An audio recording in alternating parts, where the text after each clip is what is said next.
ನೀಯಲ್ಲಿ ಆಗುವಂಥ ಸ್ಪ್ರೈನ್ ಮತ್ತು ಸ್ಟ್ರೈನ್ ಬಗ್ಗೆ ಒಂದಷ್ಟು ಮಾಹಿತಿ ಕೊಡ್ತೀನಿ. ಈ ಎರಡು ವ್ಯತ್ಯಾಸ ಏನಂದ್ರೆ, ಇದು ಫಿಸಿಕ್ಸ್ ಟರ್ಮ್. ಬೇಸಿಕಲಿ ಸ್ಟ್ರೈನ್ ಅನ್ನೋದು ಮೆಟೀರಿಯಲ್ಸ್ ಮೇಲೆ ಯೂಸ್ ಮಾಡ್ತಾರೆ.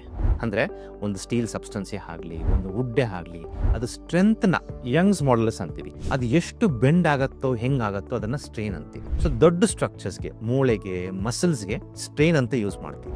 ಚಿಕ್ಕ ಸ್ಟ್ರಕ್ಚರ್ಸ್ಗೆ, ಯಾವುದು ಎಲಾಸ್ಟಿಸಿಟಿ ಇರುತ್ತೋ ಲಿಗಮೆಂಟ್ಸ್ಗೆ, ಅದಕ್ಕೆ ಸ್ಟ್ರೈನ್ ಅಂತ ಯೂಸ್ ಮಾಡ್ತೀವಿ. ಉದಾಹರಣೆಗೆ ನೀಯಲ್ಲಿ ದೊಡ್ಡ ಮಸಲ್ ಬಲ್ಕ್, ಸೊ ಯಾರನ್ನ ಓಡೋವಾಗ, ಮೆಟ್ಲಿಂದ ಇಳಿಯೋವಾಗ ಒಂದಷ್ಟು ಮಸಲ್ ಸ್ಟ್ರೈನ್ ಆಯಿತು ಅಂತ ಹೇಳ್ಬೋದು, ಅದನ್ನ ಸ್ಪ್ರೈನ್ ಅಂತ ಹೇಳಲ್ಲ. ಸೊ ಅದೇ ಒಳಗಡೆ ಇರೋ ಲಿಗಮೆಂಟ್ಸ್ ಅಲ್ಲಿ ACLsಗೆ ಇಲ್ಲ ಮಿಡಲ್ ಕೊಲಾಟರಲ್ ಲಿಗಮೆಂಟ್ಗೆ, ಲ್ಯಾಟರಲ್ ಕೊಲಾಟರಲ್ ಲಿಗಮೆಂಟ್ಸ್ಗೆ ಸ್ಪ್ರೈನ್ ಅಂತ ಯೂಸ್ ಮಾಡ್ತೀವಿ. ಇದೇ ವ್ಯತ್ಯಾಸ. ಈ most of the muscle sprain ಮತ್ತೆ ಸ್ಟ್ರೈನ್ ಡಿಫ್ರೆನ್ಸ್ ಗ್ರೇಡಿಂಗ್ ಅಲ್ಲಿ ಆಗತ್ತೆ. ಗ್ರೇಡ್ 1-2 ಇಂಜುರೀಸ್ಗೆ ಏನು ಬೇಕಾಗಿಲ್ಲ, ರೆಸ್ಟ್, ಐಸ್ ಪ್ಯಾಕ್ಸ್ ಇಟ್ಟರೆ ತಾನಾಗಿ ಹೀಲ್ ಆಗುತ್ತೆ. ಸ್ಟ್ರೈನು ಆರ್ ಸ್ಪ್ರೈನ್ 3 and 4ಗೆ ಆ ಇಂಜುರೀಸ್ಗೆ ಟ್ರೀಟ್ಮೆಂಟ್ಸ್ ಬೇಕಾಗುತ್ತೆ. ಈ ಮಾಹಿತಿಯನ್ನು ಆದಷ್ಟು ಸ್ಪೋರ್ಟ್ಸ್ ಇಂಜುರಿ ಪರ್ಸನ್ಸ್ಗೆ ತಿಳಿಸಿ.